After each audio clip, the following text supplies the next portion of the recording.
Quoi que vous fassiez, mesdames et messieurs, bonjour, bonsoir, ça dépend de l'heure à laquelle vous nous recevez. Je suis Bertocite à la présentation spéciale de cette émission Asla et nous. Spéciale pourquoi? Ça dépend par rapport au cadre, par rapport à l'endroit. Nous sommes donc à Dakar au Sénégal, au pays de Cheikh Anta Diop, au pays de Aline Sitoé Diatta. Certainement, vous allez vous poser la question, qu'est-ce que je fais devant vos écrans? Certaines personnes m'ont reconnu parce que c'est quand même une voix qui a nourri vos pensées il y a quelque temps en arrière. Édition spéciale, pourquoi effectivement la personne qui est souvent sous les projecteurs de cette émission, Charles Mikungi Lundu, en visite donc à Dakar. Nous avons saisi de cette occasion de sa présence ici pour lui poser quelques questions concernant bel et bien cette émission Asla et nous qui n'est plus à présenter. Alors, Charles Mikungi Lundu, bonjour, bonsoir. En tout cas, Bertoni Sitou, c'est un plaisir difficile à qualifier tellement que la joie est immense de se retrouver de façon spéciale, de façon particulière à Dakar, Asla et nous. C'est le premier numéro de Asla et nous en dehors du Congo-Brazzaville. Donc c'est un privilège. Merci beaucoup à vous, merci à l'équipe, nos amis qui nous ont reçus dans ce cadre très impressionnant, le monument de la Renaissance africaine. Et cela va dans l'optique même de ce que nous prônons dans Asla et nous. Merci chers auditeurs, chers téléspectateurs, vous de Ziana TV, la chaîne au cœur de Diaspora, vous de la RTAOPH, le canal du Dieu vivant. Bonsoir. Alors c'est un plaisir pour nous effectivement de vous recevoir ici à Dakar. D'emblée j'ai envie de savoir quel est votre état d'âme ici dans ce pays de la Teranga, le pays de Cheikh Anta Diop. Mon état d'âme est bercé par ce vent doux que vous avez là et qui berce l'émission et qui donne un sens particulier à cette retrouvaille pour dire que la nature aussi adhère à ce que nous sommes en train de faire. Mon état d'âme, vous savez, obéit à ma conscience. J'ai une conversation permanente avec ma conscience qui me conduit à regarder de très près mes manquements, mes erreurs et demander à Dieu, au Seigneur, d'apporter les rectificatifs qu'il faut. Donc quand nous avons ce soutien spirituel, nous disons que peu importe ce que nous pouvons rencontrer sur cette terre, le plus important c'est que nous avons ce soutien et quand nous l'avons, l'état d'âme est imperturbable. Quand j'arrive à Dakar, je vais vous dire, l'ambiance, la chaleur, les citoyens, les citoyennes, les habitants de Dakar, il y a autre chose. Dès que j'atterris à Blaise Diagne, franchement, il y a quelque chose de nouveau en moi. C'est la troisième fois que je foule le sol de Dakar et je vous dis à chaque fois, c'est un plaisir, je me retrouve. Je sors des combats, je sors de certaines batailles, je sors d'une certaine vie qui est devenue ma vie, entre guillemets, par la volonté de Dieu. Et donc, mon état d'âme, à cet instant, devant ou derrière, dans ce site, sur ce site du monument de la Renaissance africaine, il est très bon. Là, vous avez parlé de combat. J'ai bien envie de souligner ce mot, cette phrase.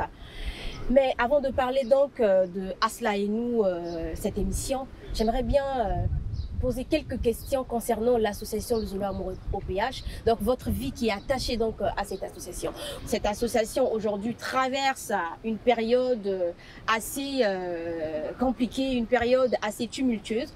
Donc nous allons profiter effectivement pour poser quelques questions concernant donc cette association. Alors qu'en est-il? À quel niveau vous êtes?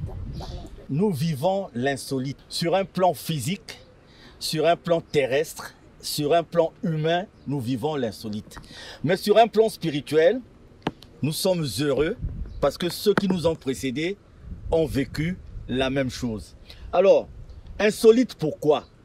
Vous savez, ce qui se passe dans notre association n'est pas lié à un problème de leadership, à une recherche de leadership par les uns ou par les autres, ou tout au moins en ce qui nous concerne nous autres, pas une recherche de pouvoir effréné ou des ambitions démesurées ou de l'argent, non.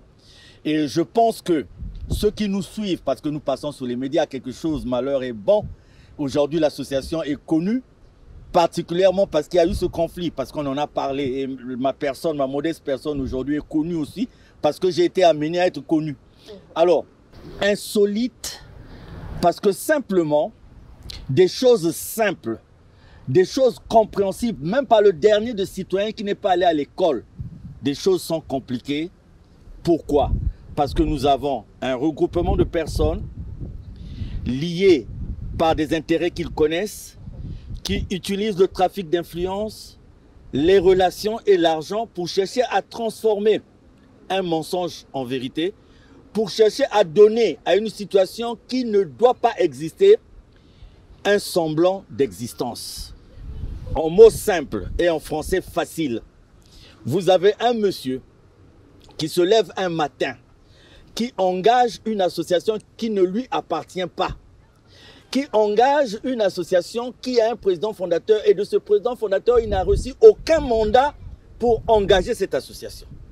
Il y a une présomption d'absence physique sur la personne du président fondateur et voilà la brèche, la faille dans laquelle s'engouffre ce monsieur. Je dirais qu'il est juste quelqu'un qui est là pour inaugurer les fleurs et tout, parce que je suis sûr que c'est d'autres personnes qui manœuvrent derrière cette personne, cette dernière personne, je perds mon français, je le retrouve.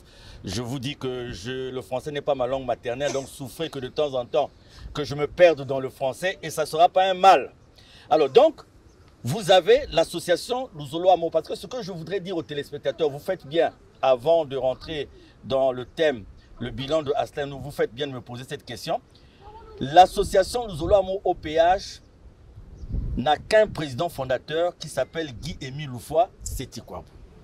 Et donc c'est le seul qui est habilité à engager cette association dans un certain nombre de circonstances définies par les textes fondamentaux que sont le règlement intérieur et les statuts.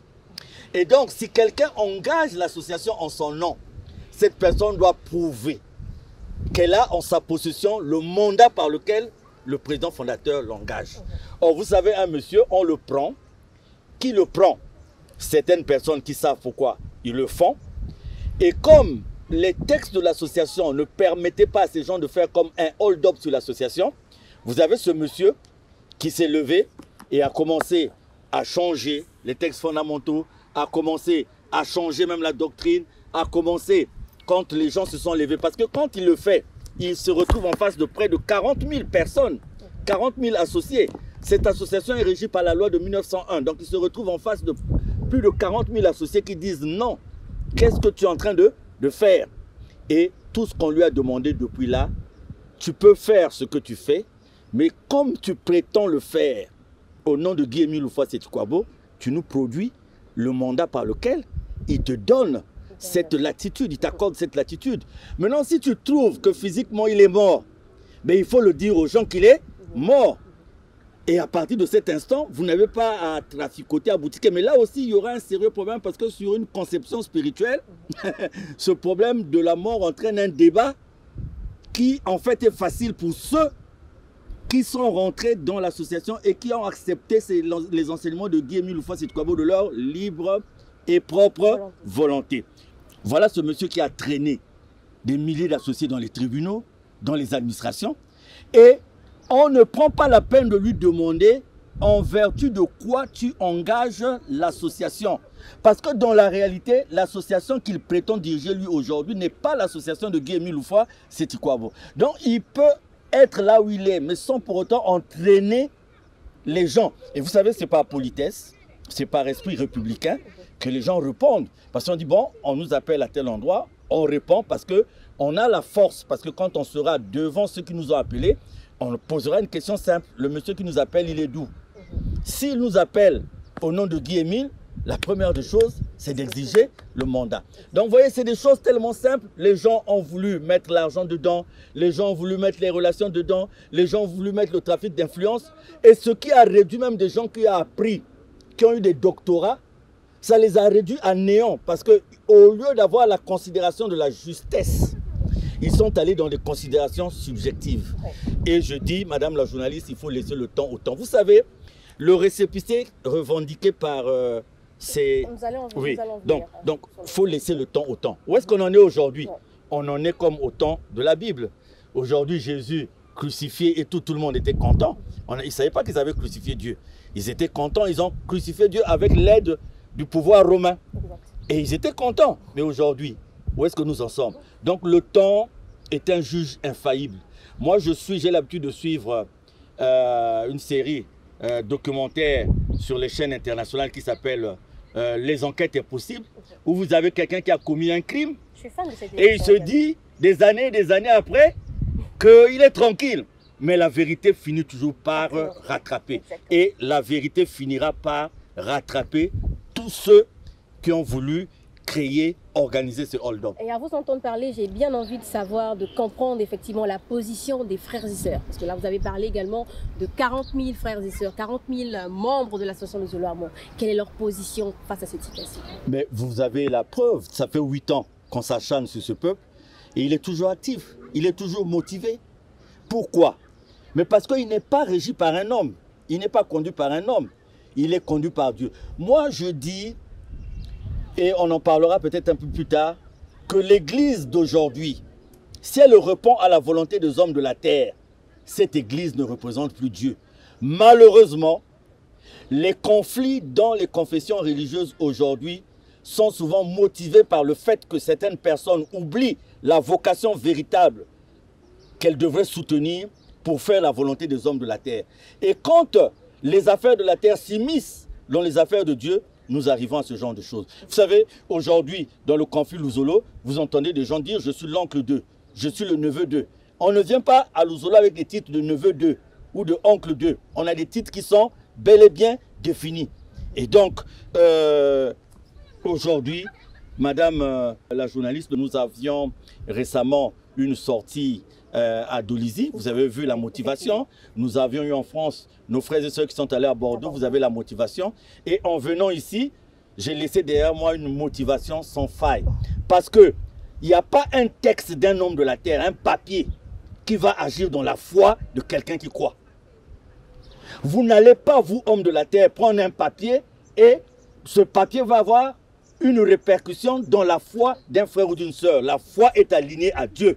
Et la foi répond de Dieu. Et aucun homme ne pourra séparer par une note ou par une décision. Au contraire, en le faisant, vous renforcez la détermination de ces gens-là. En le faisant, vous renforcez la motivation de ces gens-là.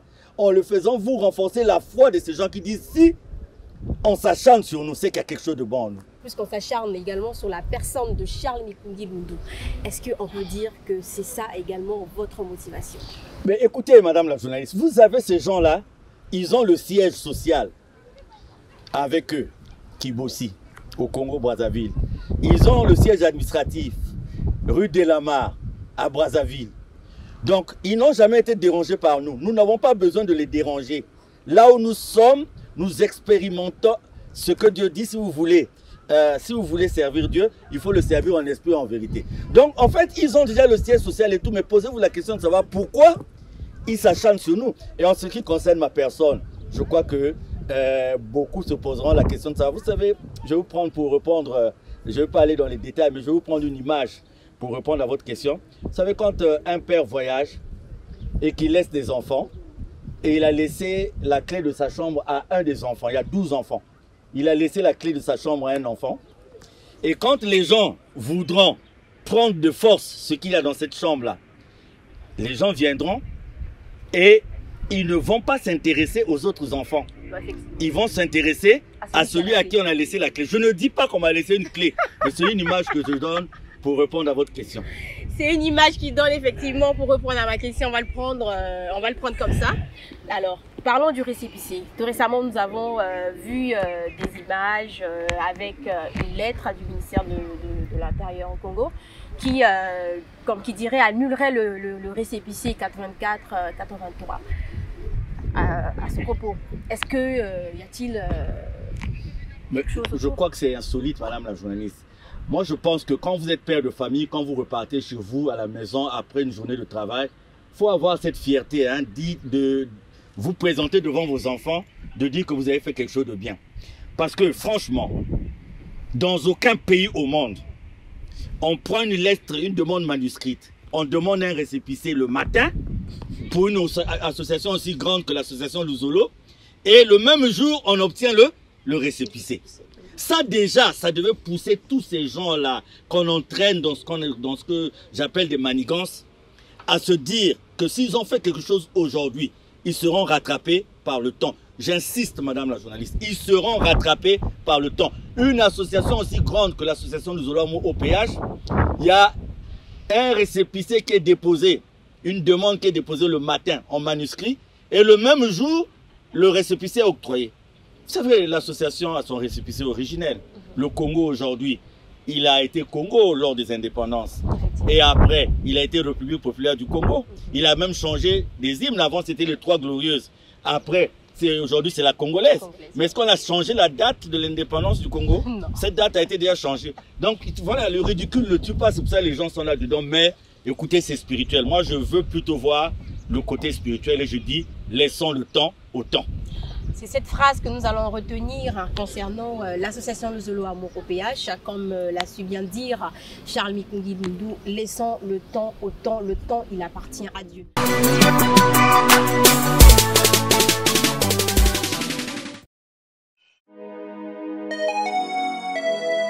Bruda béni moi nous ndeli béni. Du Trace directeur, Josna Kimbo ma conseillère. Papa Brino, Tantine Gambou, Yaya Kusha, Yaya Clofa, Afro Asla. Avant tout je reconnais que je suis un pécheur, et je me prosterne devant toi mon Père Créateur. Toi mon roi, toi mon Dieu, toi mon sauveur. Sauve-moi papa pour que je tombe pas dans le ténèbre. Certains honte eux souhaitent mon échec. Je lance ma voix vers toi mon Père céleste. Écoute la voix de ton humble serviteur. Donne-moi garder, donne-moi donner l'inspiration pour que je te fasse de belles mélodies. Le mensonge est devenu comme une maladie. Je veux faire des efforts mais cet esprit est trop têtu. Aide-moi papa pour que je puisse tenir jusqu'au bout. Aide-moi papa pour que je puisse tenir jusqu'au bout.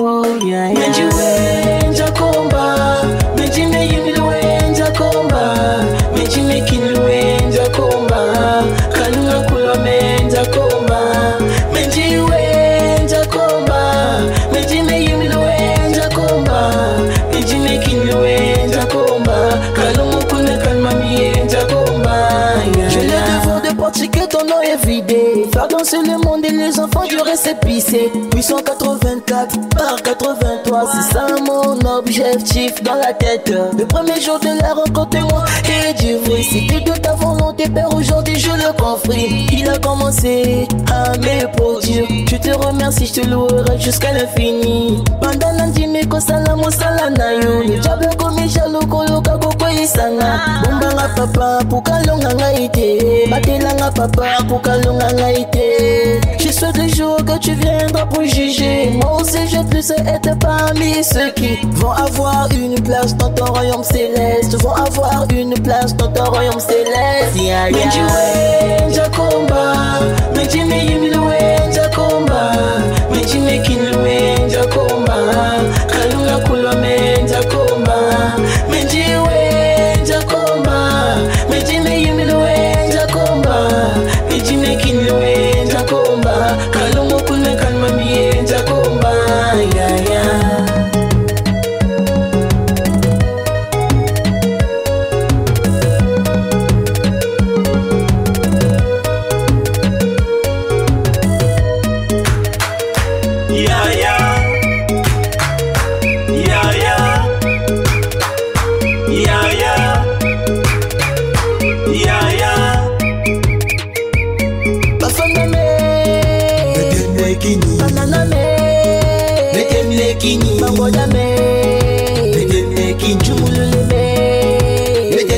Le monde entier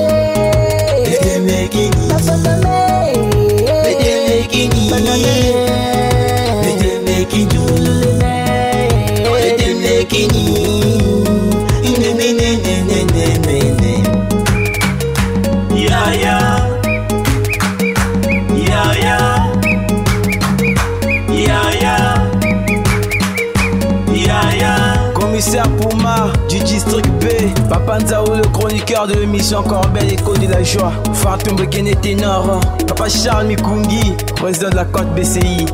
Division Production.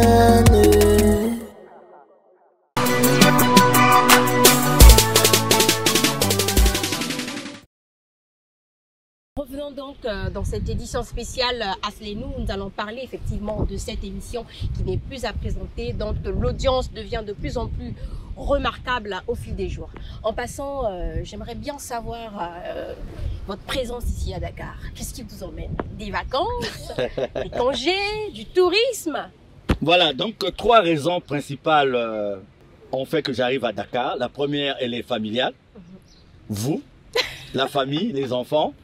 Et donc, nous avons de la famille, nous avons des enfants ici et de temps en temps, nous venons leur rendre visite quand eux, ils n'ont pas la possibilité de venir sur place. Donc, la première raison, c'est ça.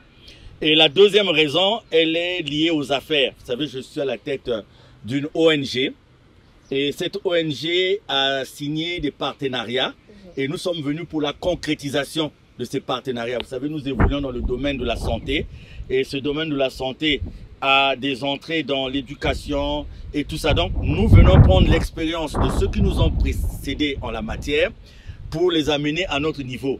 C'est-à-dire que dans le cadre de la prévention, dans le cadre de la prophylaxie, dans le cadre de l'automédication, dans le cadre de la prise en charge. Vous savez, ici au Sénégal, il y a des avancées très remarquables en ce qui concerne la prise en charge, par exemple, du paludisme.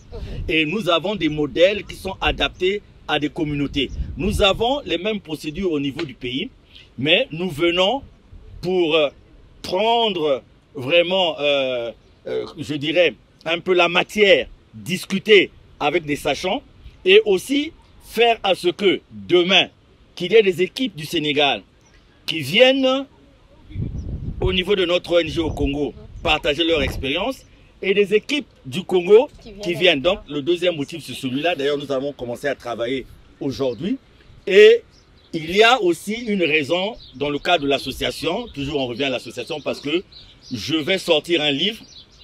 Pourquoi je crois en Guy Émile Houphouët-Sétikwabo. J'ai pris contact avec un éditeur ici à Dakar. Vous savez, quand je vous parle de ce livre, c'est pour vous parler de l'inutilité de toute décision que les gens peuvent prendre. Parce que je viens ici, on peut m'enlever la qualité de membre de l'association. Ce qui a été prévu. Voilà, par une décision. On peut dire aux frères et sœurs de l'association de ne plus prier. Mais vous savez, dans leur cœur, il y a ce témoignage de Guy Émile Houphouët-Sétikwabo. Donc je veux dire au monde entier pourquoi je crois en Guy Émile Houphouët-Sétikwabo. Et c'est un plaisir d'éditer ce livre à Dakar. Pourquoi? Parce qu'il y a un grand homme à Dakar qui fournit énormément d'arguments dans le cadre des vérités divines de l'heure de Guy Émile Houphouët-Sétikwabo. Vous avez cité son nom, Cheikh Anta Diop. Donc, vous voyez, c'est une grande référence et pour moi, c'est un plaisir de le faire. Donc, voilà les 3 raisons qui m'amènent à Dakar. Très bien, 3 raisons qui vous amènent à Dakar. J'espère que ça avance bien déjà. Oui, oui, tout à fait, tout à fait. Le livre, vous l'aurez si tout marche bien.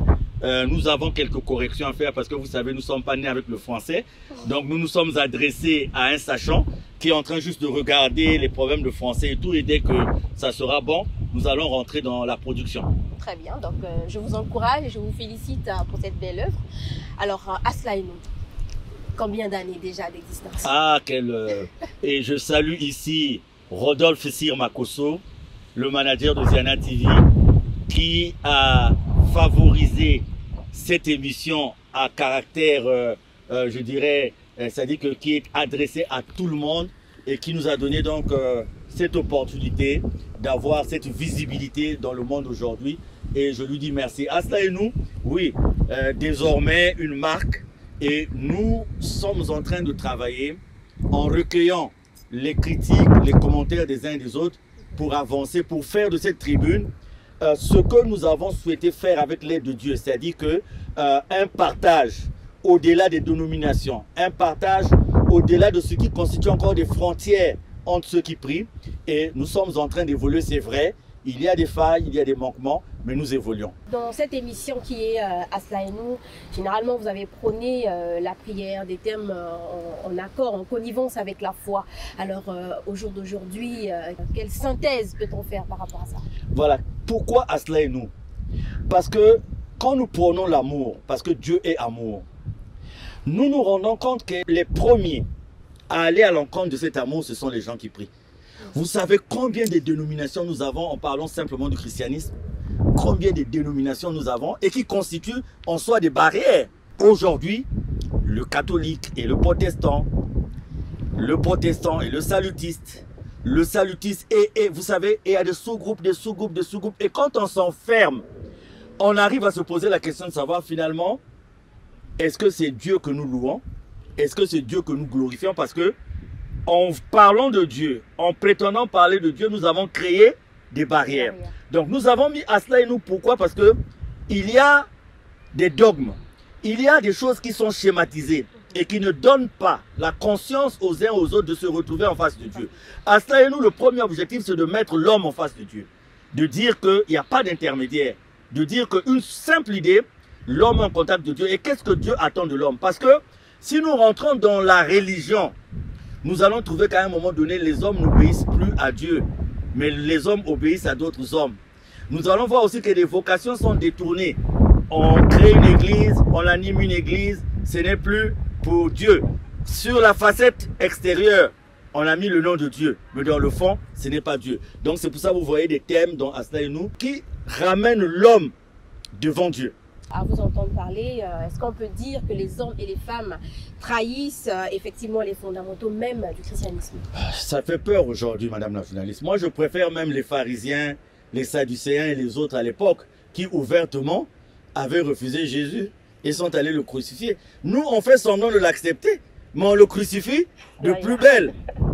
Comment pouvez-vous comprendre qu'il y a des grands magazines qui parlent des fortunes des gens de la terre, qui parlent des fortunes des pasteurs?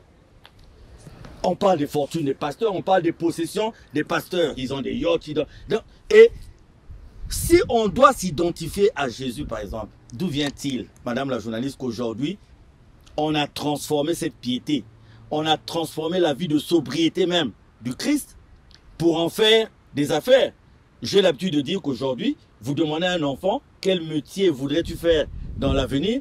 Il dira douanier, impôt ou pasteur. C'est-à-dire ou douanier ou impôt ou pasteur, parce que le pasteur, il trouve que ça rapporte. Mais pourtant, c'est pas un métier. Mais c'est pas un métier. Mais donc, nous trahissons. Moi, je dis, je répète, les pharisiens ouvertement avaient méconnu Jésus. Mais nous faisons semblant de le reconnaître simplement comme un fonds de commerce. Et aujourd'hui, qui contrôle l'église? Donc, à cela, nous avons eu un terme, nous avons dit, qui contrôle l'église aujourd'hui? Parce que l'église n'obéit plus à Dieu. Je pèse mes mots. L'église n'obéit plus à Dieu. L'Église obéit aux hommes de la terre. Donc pensez-vous qu'il faudra reconstituer l'histoire de l'Église? Il faut un retour au carrefour. L'Église doit faire son autocritique. Parce que les scandales à gauche et à droite, les scandales de pédophilie, les scandales d'homosexualité, je ne suis pas contre les homosexuels, c'est leur vie. Ils naissent, ils ont ces prédispositions. Mais moi, la Bible me dit que ce n'est pas de Dieu. Donc, en fait, je ne condamne pas, on va dire, Asla et nous, et contre la liberté de quoi. Non, non, non, non, non, pas du tout. Mais moi, si je m'en tiens à la parole de Dieu, ça n'existe pas. Regardez sur le plan les scandales financiers. L'église avec la drogue, l'église avec les loges, l'église avec la magie. L'église, aujourd'hui, quand vous faites le point, vous vous posez même la question de savoir, est-ce que nous servons réellement Dieu? Donc, il y a nécessité pour l'église de faire un retour au carrefour. Et c'est Asla et nous, dans ses objectifs, veut appeler. Nous sommes ouverts. Nous voulons appeler les pasteurs, les hommes de Dieu, les femmes de Dieu de tous les pays à nous asseoir pour reconsidérer aujourd'hui la marche de l'Église par rapport à la volonté de Dieu.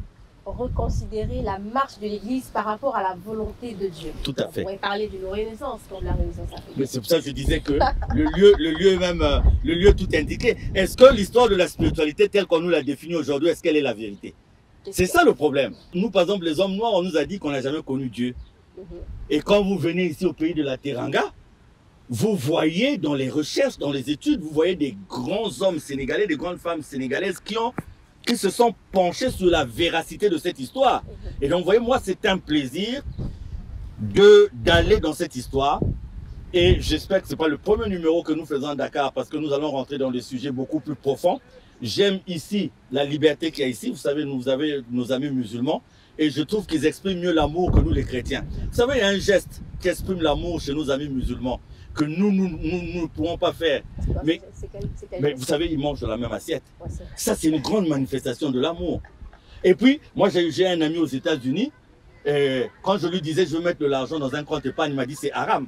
Il dit, comment tu peux mettre de l'argent dans un compte épargne alors qu'il y a des gens qui souffrent? Donc, c'est cette culture qui ajoute un plus à nos recherches et qui sont utiles pour Aslaïnou. Vous avez visité l'île de Gorée, nous savons. Ah, vous parlez de l'île de Gorée. Ouais. Je serai à l'île de Gorée. On doit parler de l'île de Gorée. Je serai à l'île de Gorée samedi parce que cette histoire est utile. Vous savez, quand ces gens-là étaient mis dans les bateaux, c'est des prêtres qui faisaient des prières. Okay. Quand l'homme noir était considéré comme du bétail, c'est des prêtres qui utilisaient la Bible. Est-ce que Dieu pouvait permettre à des personnes de faire ça à leurs semblables? Et donc, c'est cette reconsidération qui a fait que les Simon Kimbangu puissent payer de leur vie, les Kipavita puissent payer de leur vie. Et aujourd'hui, il s'agit de Guy-Émile Louvois, c'est quoi bon. Mais nous y sommes parce que, vous savez, l'homme de la terre n'est pas éternel. Seul Dieu est éternel. L'homme de la terre n'est pas éternel. Donc, tous ceux qui suivent les hommes de la terre pour prétendre marcher sur les autres, ces hommes-là passeront. Mais Dieu restera Dieu. Moi, je préfère souffrir, être dans la persécution et être avec l'éternité qui est Dieu, que d'être avec des gens qui demain après demain, quand ils seront devant une situation, ils vont vous laisser. Ils s'en iront et puis ils vont vous abandonner. Exact. Voilà. Nous avions parlé plutôt de la renaissance de l'histoire du christianisme. Est-ce que par là, on pourrait parler également de la renaissance de la SLA-OPH, pour toucher un peu ce côté? Je vous félicite, madame la journaliste. J'ai la chair de poule. Vous parlez là d'une expression, je vous le dis, de Guy-Émile Louvois, c'est Ikwabo. Nous sommes arrivés là. Et pour arriver là, voyez vous-même le traitement. Il y a des conflits dans les confessions religieuses et tout. Regardez le traitement qui est fait de ce conflit et comparez à ce qui est fait au niveau de l'association. Vous comprenez que nous sommes en train d'atteindre une étape où tout va être dévoilé et l'association dont Guy-Émile dit qu'il est mère poule va désormais jouer son rôle avec des hommes et des femmes qui sont acquis à ces enseignements mais qui ne répondent pas des hommes de la terre. Alors, un rapport avec Cheikh Anta Diop? Ah oui, j'aime Cheikh Anta Diop. Vous savez, quand il fait sa première thèse, il est refoulé parce qu'il y avait la vérité dedans. Mais on a dit que c'était le mensonge. Mais aujourd'hui, cette vérité s'est dévoilée. Quel grand égyptologue que Cheikh Anta Diop. Et dans ses études, il nous a prouvé que les pharaons étaient des noirs. Vous pouvez comprendre que les mathématiques, les bonnes choses étaient en Égypte. L'Égypte, c'est l'Afrique, c'est l'autre appellation de l'Afrique. Et les gens, cette intelligence est partie de l'Afrique pour aller ailleurs. Et les gens nous ont fait croire que, regardez les pyramides. Vous savez, les pyramides, vous avez vu l'architecture? Quelle université? Ils ont été à l'UCAD? Ils n'ont pas été à l'UCAD. Regardez comment ils ont fait les pyramides. Et les Blancs partent de chez eux pour étudier. Jusqu'à présent, les anthropologues étudient encore les pyramides. Regardez les routes asphaltées des Égyptiens, des milliers d'années après. Et moi, j'ai du respect pour Cheikh Anta Diop. Et au Congo, nous avons un élève de Cheikh Anta Diop qu'on appelle Théophile Obenga. Et j'ai du respect pour tous ceux-là qui font la valeur de l'Afrique et qui défendent la valeur de l'Afrique. Donc, sur le plan spirituel, Guy-Émile Louvois, c'est quoi? Alors, pour terminer ce numéro spécial de Aslaïnou, je vous rappelle qu'il est 19h passé de 13 minutes. Donc là, on peut déjà apercevoir le coucher du soleil ici à Dakar. Alors, quels sont les projets pour Aslaïnou? Tout à l'heure, vous avez dit que le projet à venir, c'est de rassembler les frères et les femmes et les hommes de Dieu qui pensent croire effectivement à la vraie version de l'évangile, à la vraie version du christianisme. Est-ce là le but final de cette émission, Aslaïnou? C'est d'abord demander aux uns aux autres de cesser de mentir au nom de Dieu. Il faut faire des efforts, il faut travailler. La Bible dit, tu mangeras la sueur de ton front. et nous maintenant on a transformé l'église en mange à la sueur des fronts des fidèles. C'est pas ça. Ça dit qu'il faudrait que nous sortions de cela pour servir. Vous savez, vous êtes des universitaires, vous étudiez l'économie et tout le reste, mais vous savez, l'amour est la solution à la misère. L'amour est la solution à la précarité. Si nous nous aimons, il n'y a plus de misère. On n'a pas besoin des formules des universités parce que la première communauté primitive, c'était l'amour. Donc, Aslaelou fait son chemin. Je ne veux pas dévoiler ce que nous faisons, mais je dis simplement que nous prenons de la hauteur et nous sortons un peu du Congo. Aujourd'hui, je suis à Dakar, mais j'ai une prochaine destination. Donc, avant de rentrer au Congo, je vais aller dans un autre pays européen. Et le tout, c'est parce que le livre que je vais éditer ici, je vais faire sa promotion en Europe et un peu partout, parce qu'il faut mettre à la disposition des gens les arguments qui me font dire aujourd'hui que j'ai rencontré quelqu'un qui, bien que homme de la terre, n'est pas un homme de la terre. C'est pour ça que vous voyez, je reviens souvent à ça. Et nous, c'est pas pour être uniquement sur ça, mais comme ma personne est une personne ressource de cette émission, c'est pour ça que vous revenez souvent à mon appartenance. Donc, je dis aussi à tous ceux qui nous suivent qu'en ce qui concerne l'association de Zolamo OPH, les frères et sœurs sont sereins. Ils laissent le temps au temps. Que les hommes de la terre qui font ce qu'ils font aujourd'hui ne sont pas éternels. Donc, ils finiront par regagner la demeure de l'éternel. Donc, le temps est infaillible. Nous attendons. Nous avons cette foi. Et je vous remercie, madame la journaliste. Je vous dis, c'est... Je ne peux pas donner un qualificatif au plaisir de voir cette équipe très dynamique, très compétente, des jeunes de Dakar, des jeunes Sénégalais qui intègrent pour quelques temps, quelques minutes, la production de cette émission. C'est un plaisir. C'est un plaisir pour moi et je vous dis merci. À eux aussi, je dis merci. Merci à vous, Charles Mikungi Ndoundou. Merci à vous, amis téléspectateurs, mesdames et messieurs. C'était un plaisir pour moi, un bonheur immense d'être avec vous et de partager ces instants aussi précieux avec Charles Mikungi Ndoundou. Et donc, comme il a dit tout à l'heure, ça ne sera pas la dernière émission, ça ne sera pas le dernier numéro à Dakar. Donc l'avenir nous le dira. On garde également la même phrase, comme il a dit tout à l'heure, on laisse le temps au temps. C'était un plaisir pour moi. D'ici là, portez-vous bien et prenez soin des autres. Au revoir.